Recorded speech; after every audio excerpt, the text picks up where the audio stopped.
Good afternoon, everybody. To start with, I would like to thank you for choosing to join this session.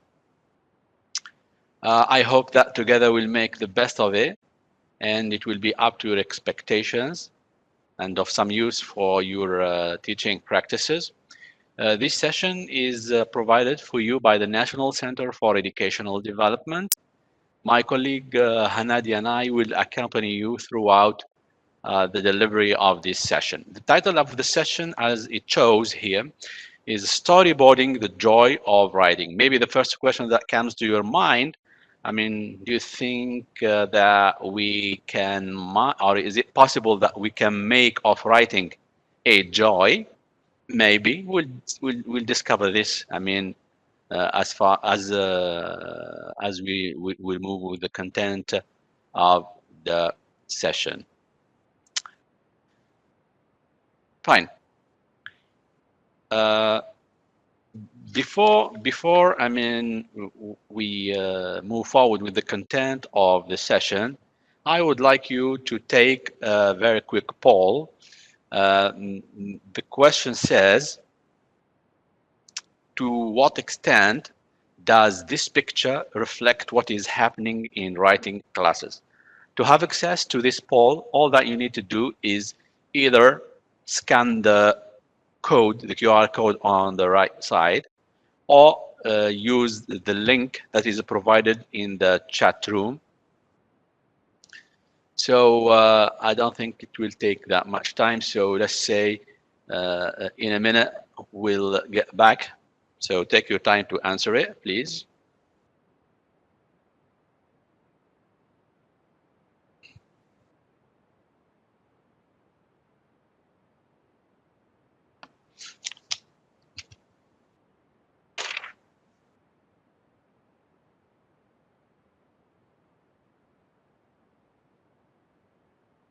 So waiting for the results to come. Someone is working on gathering the results. So here are your answers. Here are your answers. So we can say that 60, or not exactly 60, a member of the team is telling me almost 60% agree that this is really what is happening in writing classes.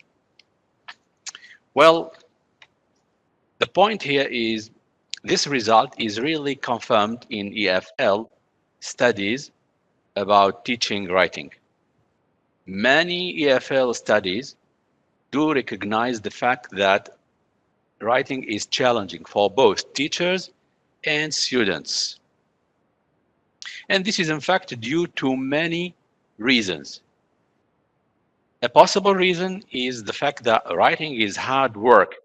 It really involves thinking and using, other skills like spelling and ordering ideas, checking the grammar. So it is really hard work. I mean, by the end, it ends by a production, and producing something is not easy.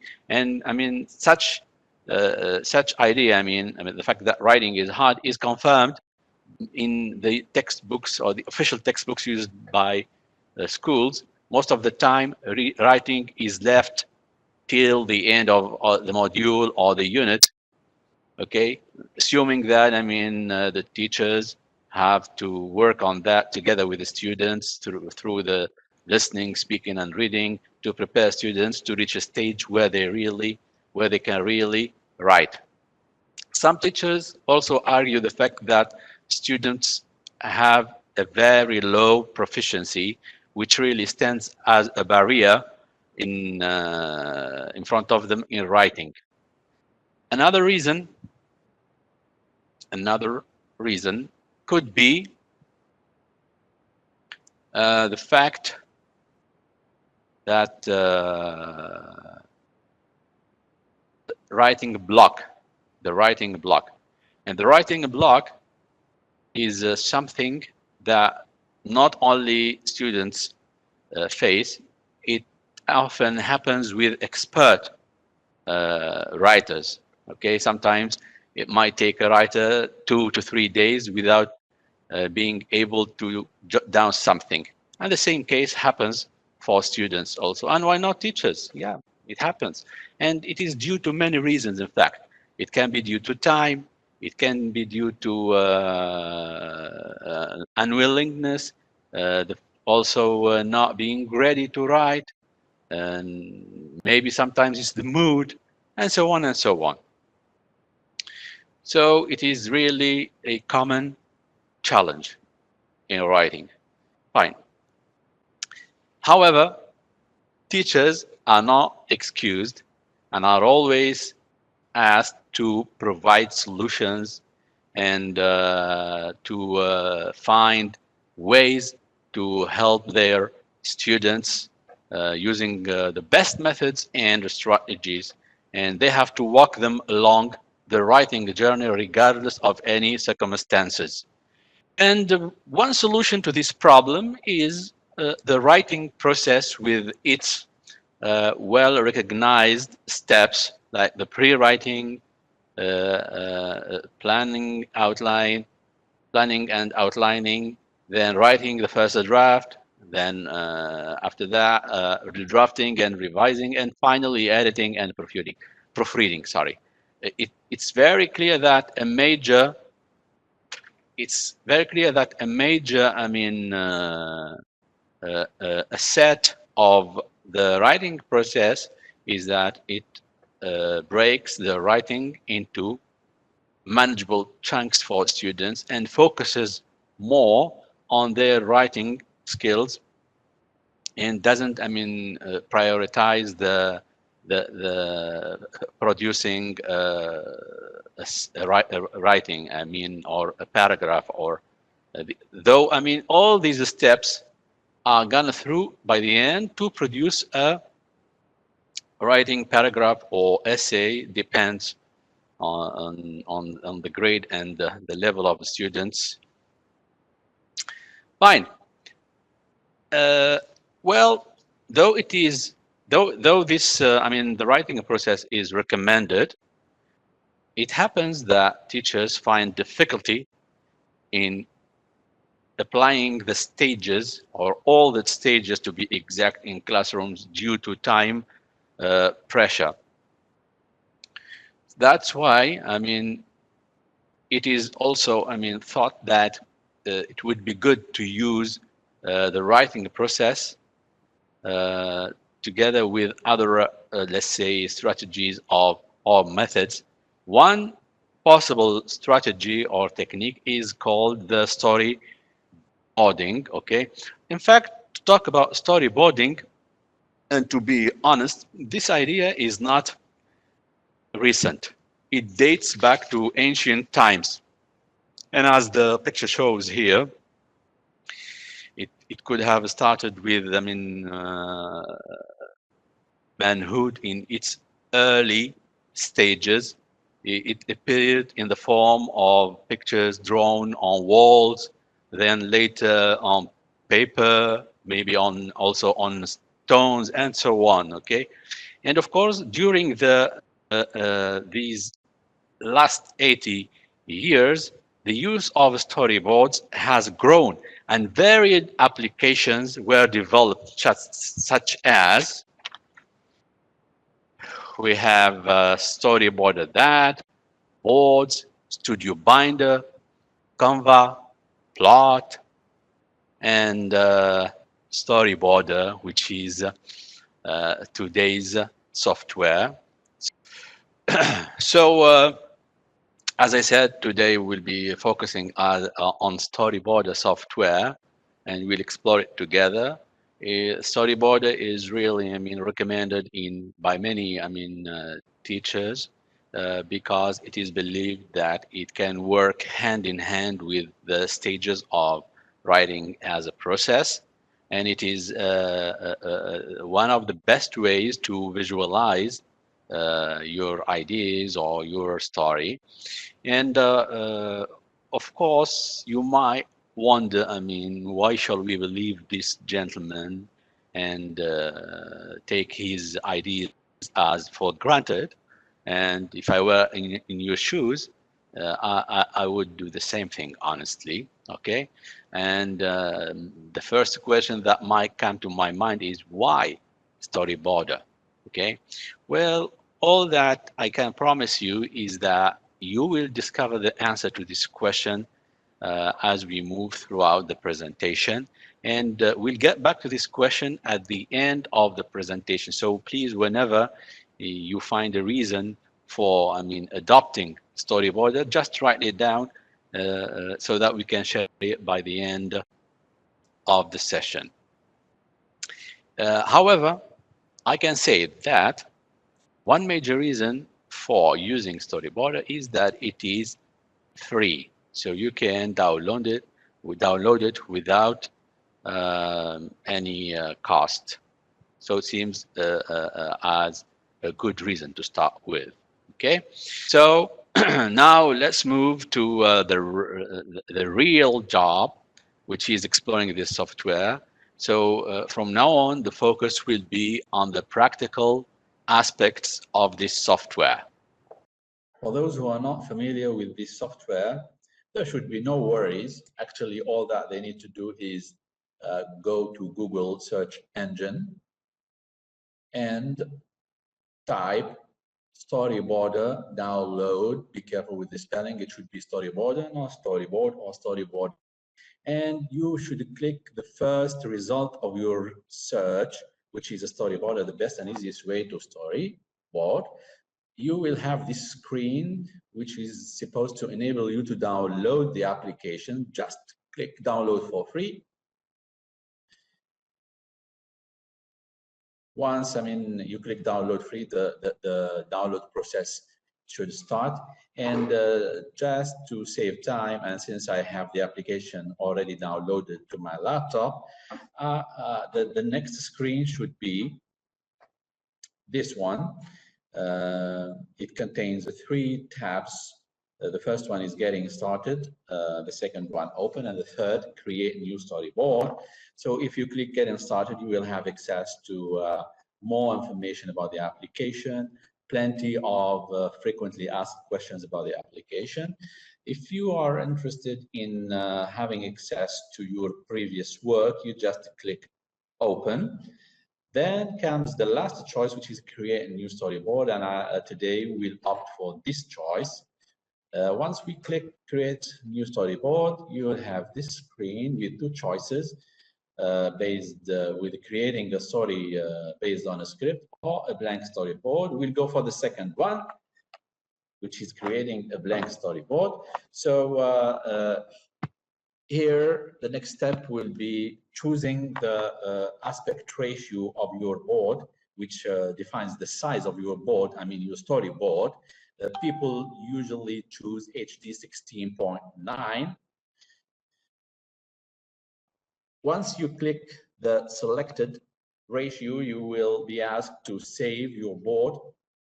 So all that you need to do here is name it my story or my story draft, as I'm going to do, and save it. I'll save it to my desktop, and now we'll click.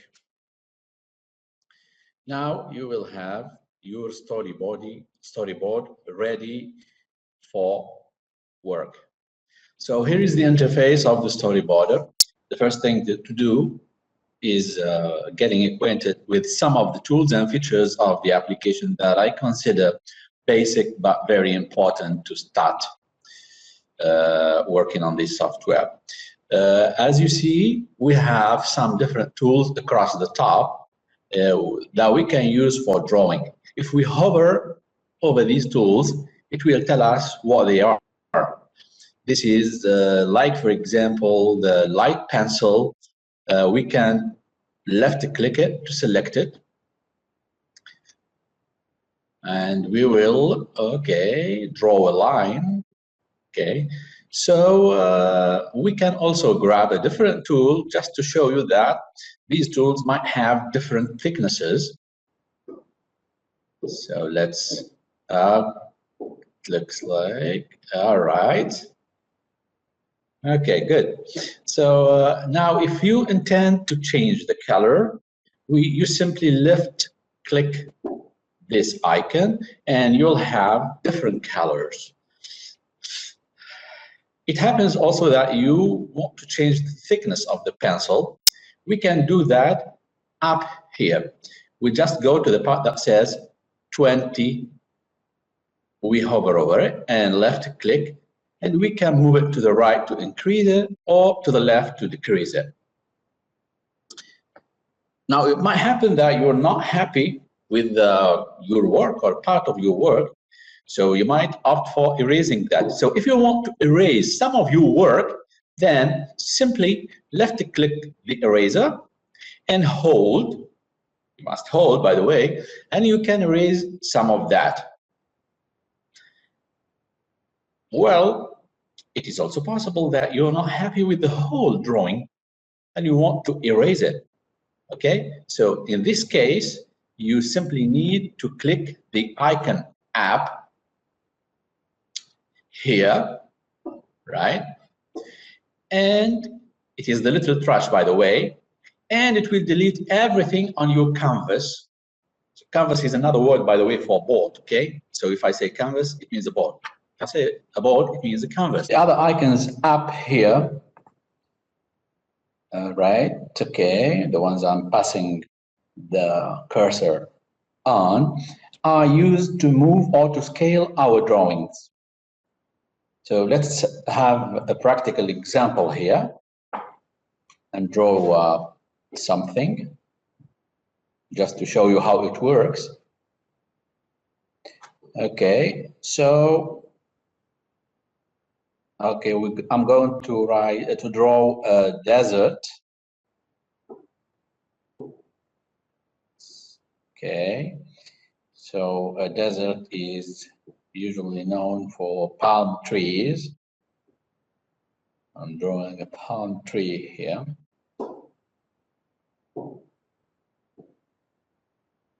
Okay. See, sometimes the selection of the colors defines the setting.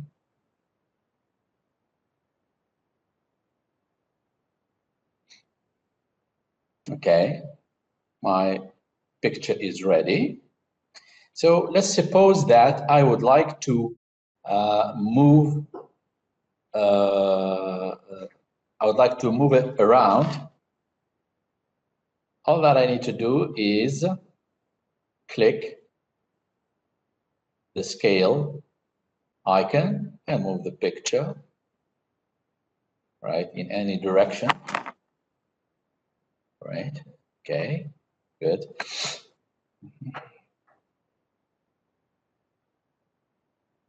Fine. Now, by the way, I have to mention here that the scale buttons can be used for zooming in and zooming out the drawing. So it happens that you drew something and you would like to add another item. So you just zoom it out and draw something else. Okay, fine. Now, let's suppose that you would like, for example, you're not happy with the way the palm tree looks, okay? And the desert is fine. So you just want to remove the palm tree. In this case, you got to click the lasso tool and select, let's say, the tree. See, okay. So my interest here is in removing the palm tree only. Okay. Okay, now I removed it. Well, I can just remove it. I can move it. Okay. All right. If I don't like it, I can remove it, as I said. So as you've seen, I mean, the storyboarder really contains lots of features, lots of options, and due to time, I think we're not able to cover all these features, but one of the noteworthy features is the following one. I mean, in case your students, I mean, don't like drawing will feel that they are not good at drawing, they can simply import images that they have already downloaded. See here, I'm demonstrating this. So I'm going to import a picture. All right, for example, a car picture, and use it to create my scenes. And the same options apply. Sorry, you can move it, you can zoom it in, zoom it out, and so on. Okay.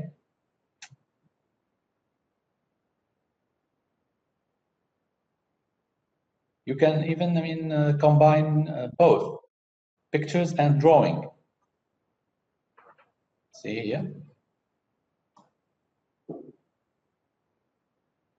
All right, good, good.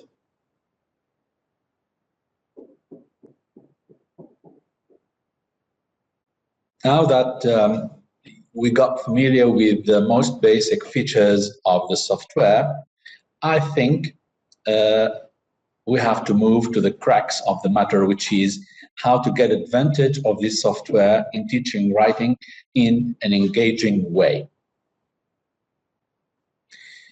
Well, since it is a writing class and we're going to use the software in a writing class, I guess the first thing we have to do is to get decided on a topic. So the topic for today will be write about an accident you witnessed. Right. So as we usually do, before we go to writing and so on, or even brainstorming, we have to prepare our students for the writing itself. This, in fact, involves creating a context for the writing situation. For instance, we can do this through oral discussion, or showing a video, or even by creating a scene or scenes. By the way, here, I'm going to elaborate more on how the scenes we create can be used in the preparation phase. So once students are familiarized with the writing topic, the first step should be brainstorming, as the writing process indicates. And here comes the role of the storyboarder. In fact, the storyboarder enables the students to visualize their ideas by drawing sketches and portraying the sequence of the story events, which is normally, I would say not normally, I would say usually done through writing notes or completing a mind map or a diagram or whatever. Here, it's going to be done differently with storyboarder. Students are going to concretize their ideas by drawing sketches, okay? So they're going to move their ideas from being merely cognitive or at the cognitive level to the visual one. For example, since we are going to write about an accident we witnessed, so let us imagine that I witnessed an accident this morning on my way to school. So as things go when we start a story, we have to write about the setting. We have to mention the setting. So, okay, I'm thinking how to, well, how to draw the setting. So the setting normally is place and time. So I said, it's morning time. Therefore, I will draw a sun in the top left corner, just to show it's morning. And the place, is it clear? It should be, a street, since I am on my way to school. I'm drawing the right bank of the street.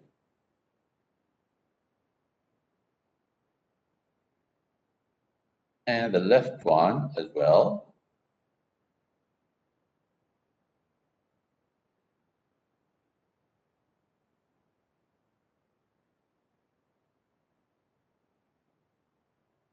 Good. So the setting is there. The setting is visualized. Well, I usually go to school in my father's car. So let me draw my father's car. As you can see, here it's a big car, a family car. We're 6 in our family. My father should be sitting in the front seat.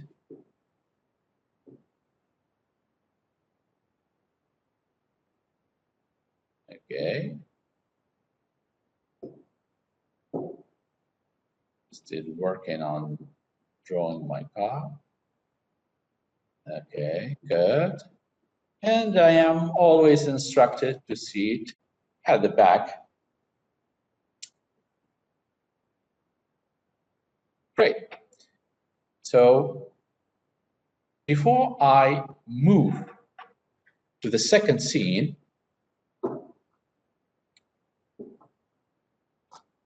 I might make some changes to the first scene, or let's say I might finalize the first scene. See here that I am using the eraser and I'm adjusting the thickness of the eraser to remove the part of the right bank that came over, or that appears over the car. Okay, I'm trying to make my picture more realistic. Fine. Now that I have to move to the second scene, I have two options. I can either create a new scene, okay, by just clicking the plus icon, or I can simply duplicate the first scene by just clicking D on the keyboard of my computer or laptop, right? So note that I have duplicated scene 1. Well, the idea here is that in scene 2, I would like to erase my father's car and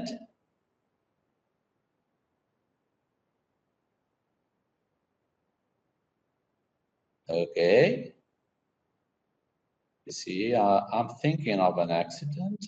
So my ideas are building. So I erased my father's car. And I would like to draw another car, or exactly the car behind us. It was a green sports car with a young man inside it.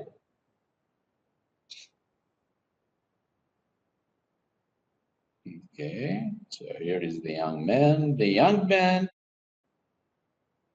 unfortunately, was driving very fast. To represent the idea of driving fast, I'm drawing a speed meter that says that the speed is 120 kilometers per hour. More than that, the young man was using or was speaking on his cell phone.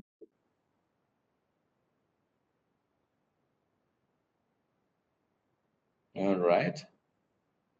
Here is my cell phone. Well, as you can see, my drawing skills are not that much, but I'm trying to make it.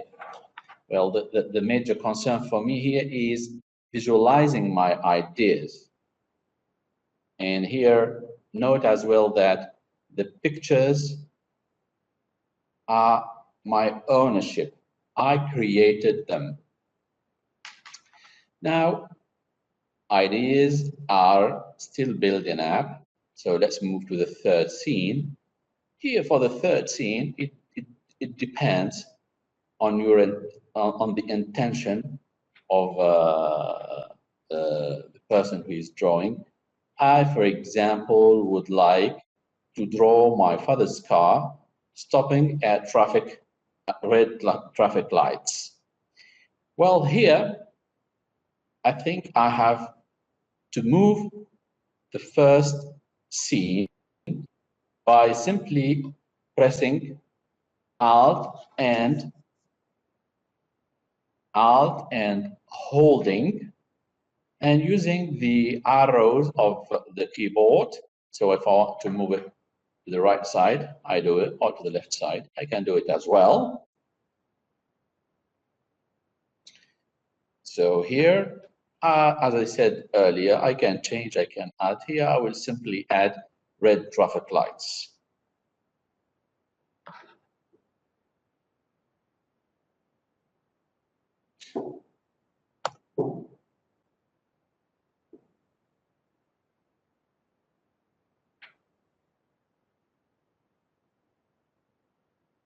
Okay.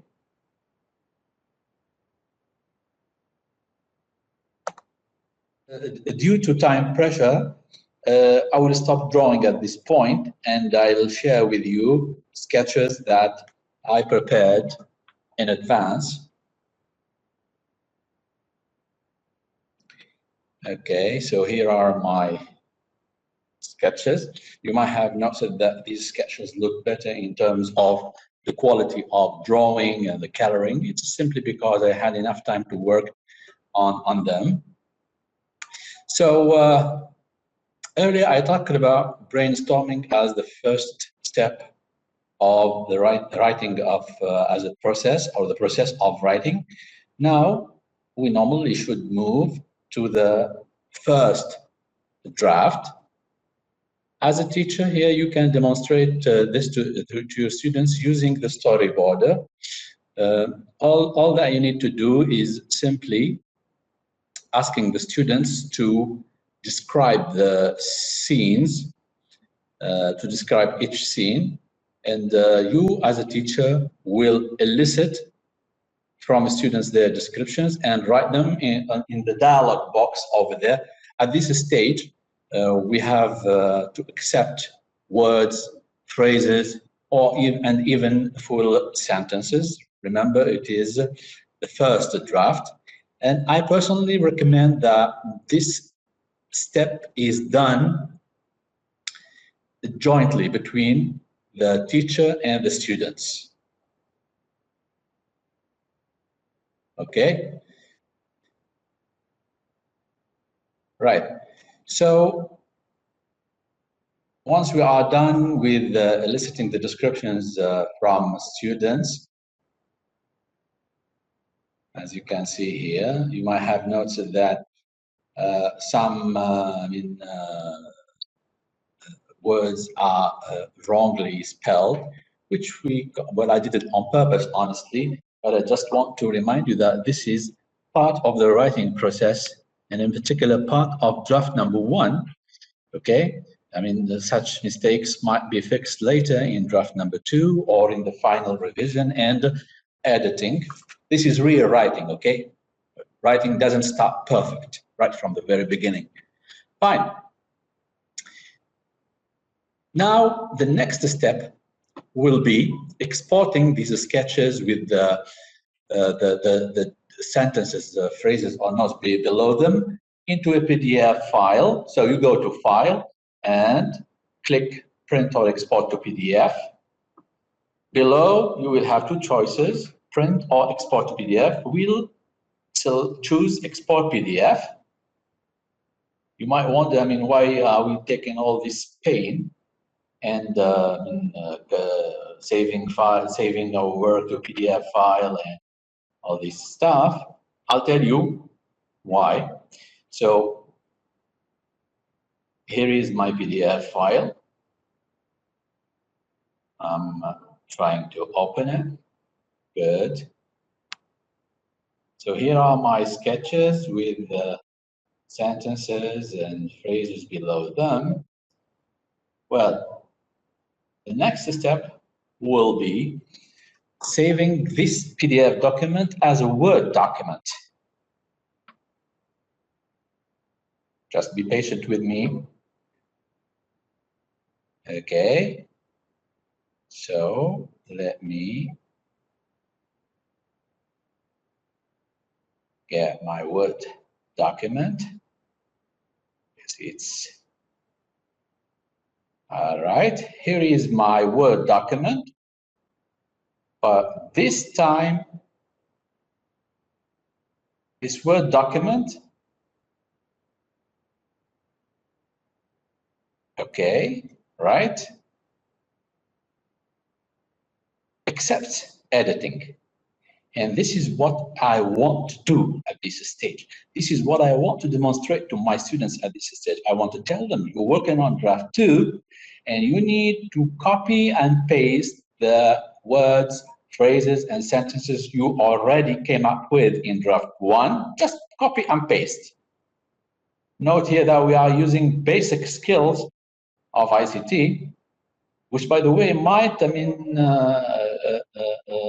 boost confidence in students and leverage their self-esteem. Okay.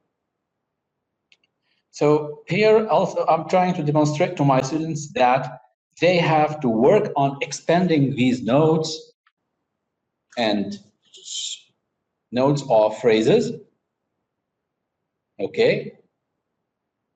And this is really, a very good example of demonstrating what is meant by draft number 2. To be honest, terminology like, draft 1, draft 2 might be a little bit abstract for students. So to get them used to this terminology and to facilitate you work with them in future sessions, you need to demonstrate this, okay? And show them how you are expanding, how you are adding prepositions. Like in this example here, it was simply cloudy morning, but I had in a cloudy morning. It was just on my way to school, so I added a subject and a verb. You might hear work again jointly with the students by asking them what they should put here or there. Okay.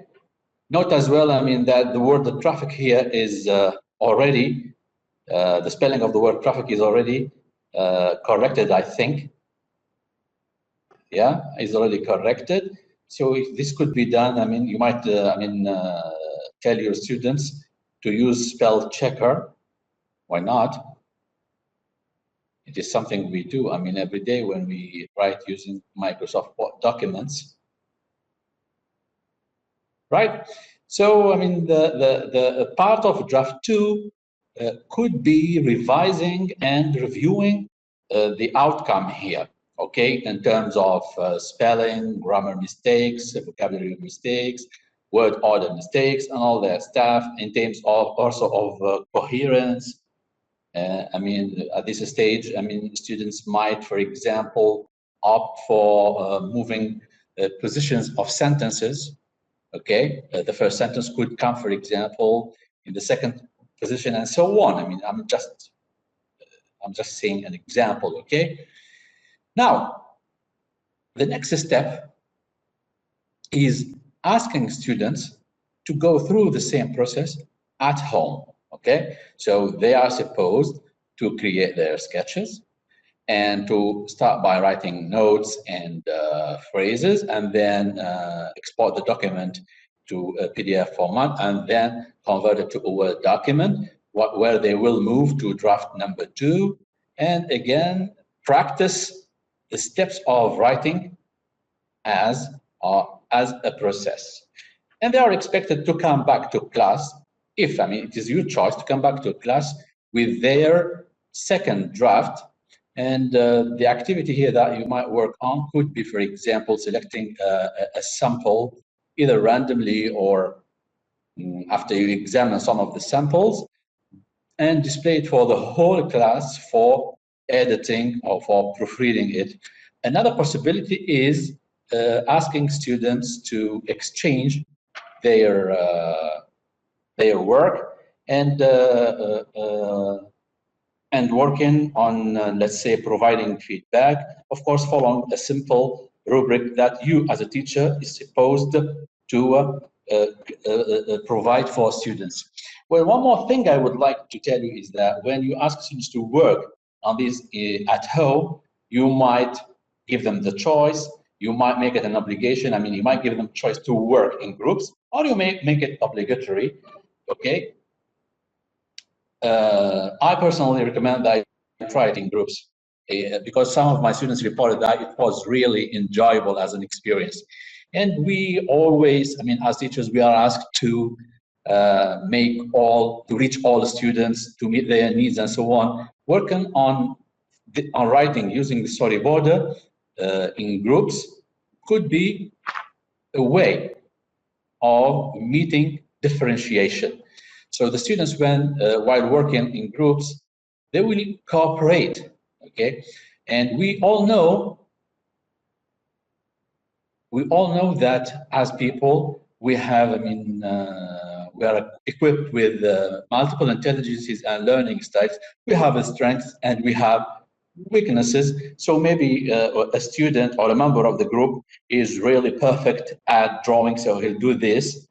Okay, the other one is someone who is really, let's say, equipped with a strong verbal linguistic intelligence, so he might go for writing and so on. So they will assume roles, different roles, in a way that guarantees their participation in the writing.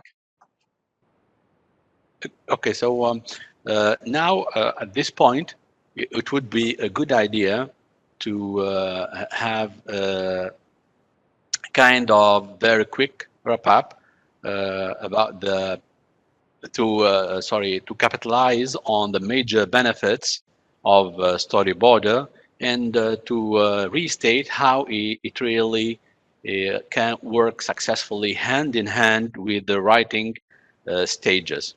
So to start with, as I said earlier, I mean, we can use the sketches we drew in the pre-writing phase, or what we call the preparation phase, by involving students in a speaking activity to get them to describe the sketches and so on, as a form of preparation and putting them in the context of the writing.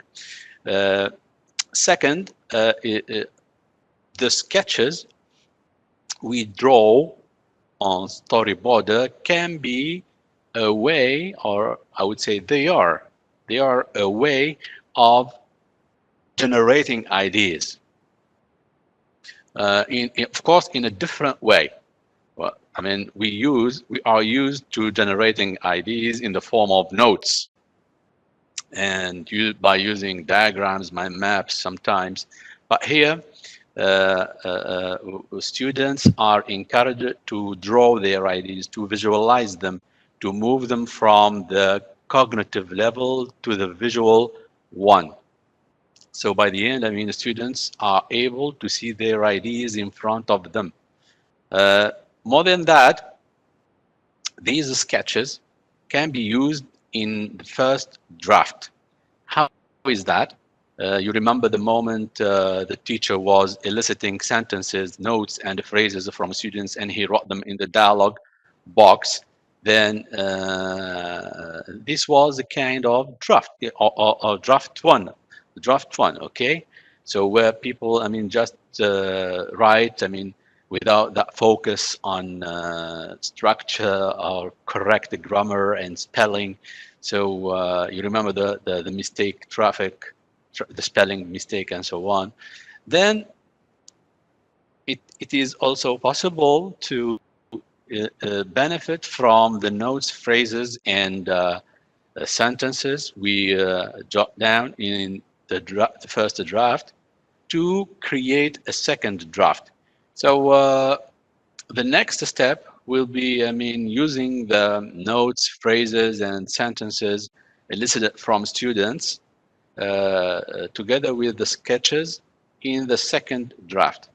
This can be done through simply exporting the notes and the sketches into a PDF file. Then the PDF file is converted to a Word document that can be edited, and the student's role will be merely copying and pasting the notes and the phrases, and working on expanding them in terms of adding, let's say, subjects, adding words, adding sometimes parts of sentences, putting the right punctuation, using correct grammar. So the second draft involves compiling all these notes and expanding on them, and at the same time revising grammar, vocabulary, word order, sentence order, and so on. And the last step will be using the second draft. It could be as using it as a sample for to be preferred with the whole class, to practice editing before publishing the paragraph or the final writing. So here is a quick recap that I think validates the use of storyboarder in your classes. Now let's get back to the question I asked at the beginning of the session, which is why storyboarder? Here in the chat box, I can see words like motivation, like engagement, differentiation. Yes, this is what another word, another answer is. Is that sharing? Okay, and let me scroll down. So here are 21st century skills development. Good points, really. I mean, most of them here are also on my slide. So, I mean, first of all, I would say that storyboarder really, let's say, enhances the ownership, because students draw on their these sketches on their own. So by the end, they own these sketches, which could be a motive for them to write about them.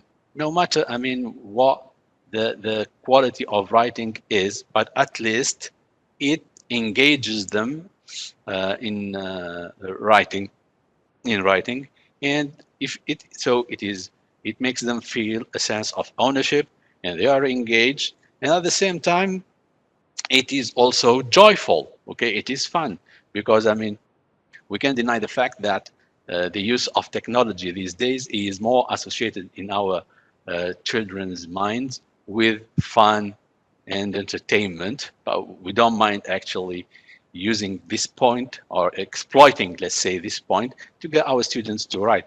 Another major, let's say, reason for adopting storyboarder that was mentioned by you is differentiation. Yeah, I think, I mean, by using storyboarder, students are granted various opportunities to contribute to the writing, if it is of course done in groups. Okay, so some of them can draw, the others who believe they are, I mean, who believe they have, sorry, a strong verbal linguistic intelligence can gather these ideas and write them. Others can, for example, type the ideas and get them in a good format, especially if they have, I mean, let's say, good ICT skills. Another major asset of a storyboarder is that really it clearly goes hand in hand with the stages of writing as a process, and that was demonstrated clearly throughout the presentation and throughout the wrap-up. More than that, it is really purposeful. Yeah, students feel they are writing for a purpose. Let me explain this. I mean, we can come to students in the class, in the classroom, and say, okay, today you are supposed to write a story about an accident you witnessed. Well, this really lacks purpose. I mean, the first question that comes to students' minds, why shall I write about an accident I witnessed? Okay, but when you get them involved in creating sketches, and these sketches became their ownership. Here the a purpose started to emerge. It's my sketches, okay, right? It's my work. So, there is a purpose to write about an accident, okay? I want to show my ideas. I want to express myself, okay? Uh, Another point could be also the possibility of sharing. So, I mean, it is possible for us to encourage students, I mean, as teachers, of course, to encourage students to share or to exchange their products and opt for giving feedback to their peers, of course, following a simple rubric the teachers have to prepare, so that things will turn into a mess and a case. Sometimes children might take this as a sort of this game or whatever, and they will, I mean, tease their peers. So to avoid this, the teachers have to create a simple rubric. Okay. In addition to this, I would like to mention some other ideas that we can use, that we can benefit from while using Storyboarder. The first thing is students can work in groups on a writing project and or film, and really through a quick look at the official textbooks in Qatar, we've noticed that there is a part called writing project in each unit. Okay, so I mean, it might be possible to use a storyboarder here at home, especially that projects cannot be done in classrooms, cannot be fully done in classrooms. Okay, normally a part of the project has to be done at home.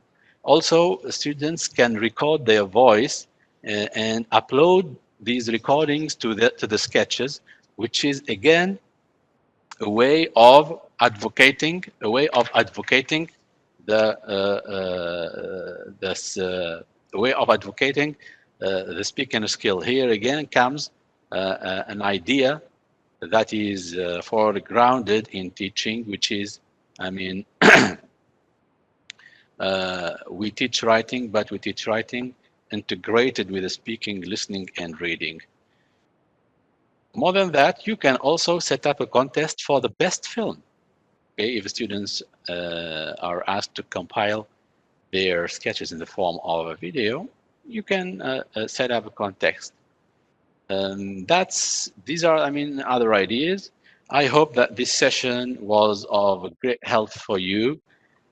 We also hope that you will start practicing the use of a storyboarder in your classes. I know it will take time to start working on this, but I deeply encourage you to use them in your classrooms. Well, you don't have to use them every writing class, no, but from time to time, as you know, variation and different, I mean, ways of learning and teachers really contribute to the engagement of students.